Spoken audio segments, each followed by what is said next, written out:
Assalamualaikum warahmatullahi wabarakatuh. Nama saya Muhammad Zulika Prananda dan hari ini saya akan mempresentasikan makalah saya mengenai peran Australia dalam memberikan bantuan mereka, yaitu bantuan humaniter dalam krisis Sudan, terutama bantuan mereka ke Sudan Selatan.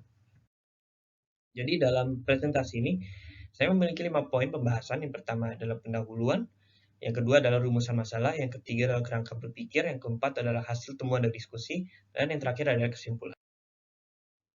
Baik, yang pertama adalah pendahuluan.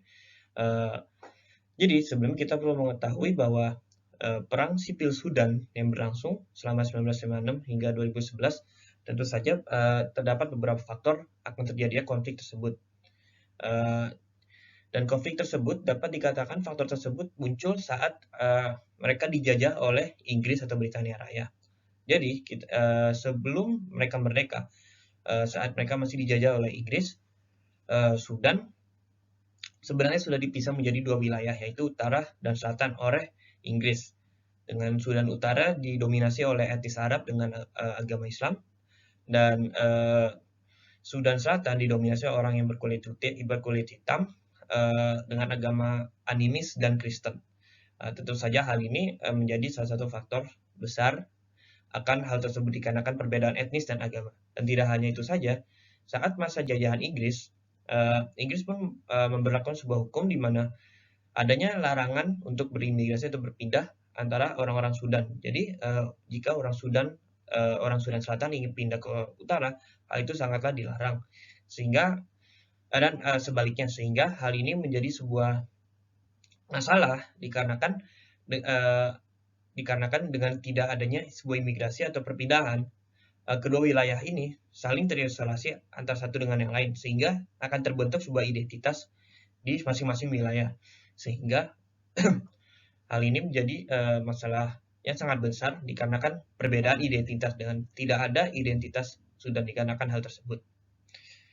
Sehingga saat mereka merdeka pada tahun 1956 telah terjadi pun perang sipil di antara Sudan Selatan dan Sudan Utara.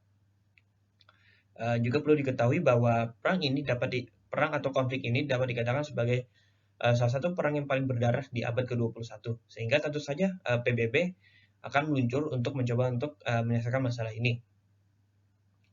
Dan Australia menjadi salah satu dari negara yang datang untuk membantu menyelesaikan masalah ini. Mereka membantu dalam beberapa aspek, salah satunya adalah aspek militer dengan mengirim personel-personel militer di Sudan, terutama di Sudan Selatan. Perlu diketahui bahwa Australia sangatlah membantu Sudan Selatan dikarenakan Sudan Selatan yang sangat terdampak buruk dari konflik ini. Baik, dari pendahuluan singkat yang telah saya jelaskan sebelumnya, muncul rumusan masalah, yaitu mengapa Australia membantu Sudan Selatan dalam sektor humaniter dan keamanan. Baik, jadi dari makalah ini muncul dua poin kerangka berpikir. Yang pertama adalah konsep kepentingan nasional, yang kedua adalah konsep bantuan luar negeri. Jadi pertama adalah konsep kepentingan nasional.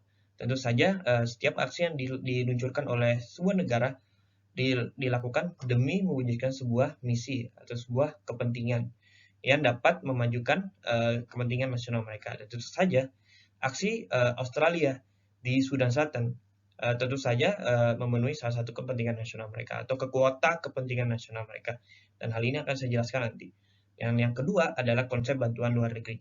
Konsep ini atau instrumen ini telah dilakukan oleh banyak negara untuk saling membantu satu negara dengan negara lain.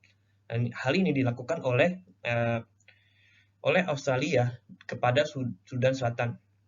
Seperti yang dijelaskan sebelumnya secara singkat, seperti bantuan militer, seperti mengirim personel militer demi menjaga keamanan di dalam kawasan tersebut. Baik, yang selanjutnya adalah hasil temuan dan diskusi.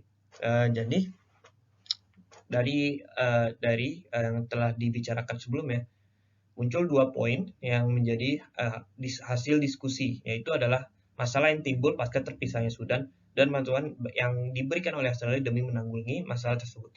Jadi masalah yang timbul pasca terpisahnya Sudan tentu saja adalah perang atau konflik atau perang sipil yang terjadi antara Sudan Utara dan Sudan Selatan. Dan tentu saja konflik ini memakan sangat banyak korban, baik militer atau mereka yang bahkan non-militer. Sehingga Australia membantu dalam segi keamanan. Dan pasca perang ini selesai pada tahun 2011, Sudan Selatan dilanda oleh masalah lain yang cukup lebih berat, yaitu adalah masalah kelaparan. Jadi kurang lebih ada 100.000 warga yang kelaparan dan diprediksi bahwa satu generasi akan malnutrisi. Sehingga Australia akan membantu dengan memberikan dana sekitar $1 juta, dan dana tersebut dihabiskan untuk membelikan sekitar 600 metrik ton makanan. Dan dari dana tersebut dapat dikatakan bahwa 66.650 warga dapat makan atau dapat paling tidak dapat makan selama 5 bulan.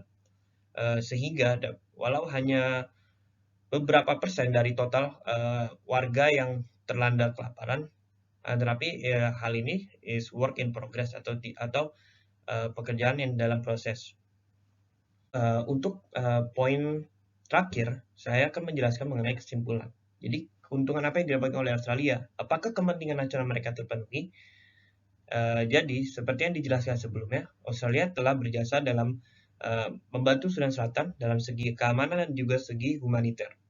Terutama dalam segi humaniter, di mana mereka menghabiskan sekitar $1 juta demi membantu masalah kelaparan di Sudan Selatan. Dan tentu saja hal ini memberikan perhatian kepada Australia. Perhatian tersebut yang diberikan oleh banyak sekali negara. Terutama yang terpenting adalah dari UNWFP atau United Nations World Food Programme, di mana mereka mengapresiasi aksi Australia di Sudan Selatan. Sehingga jika kepentingan nasional Australia untuk terlihat sebagai salah satu negara negara humaniter yang salah satu negara humaniter yang maju, dapat dikatakan bahwa misi kepentingan nasional mereka itu benar-benar terwujud dikarenakan aksi mereka yang mendapatkan apresiasi dari banyak negara. Sekian, terima kasih. Kurang lebihnya mohon maaf. Assalamualaikum warahmatullahi wabarakatuh.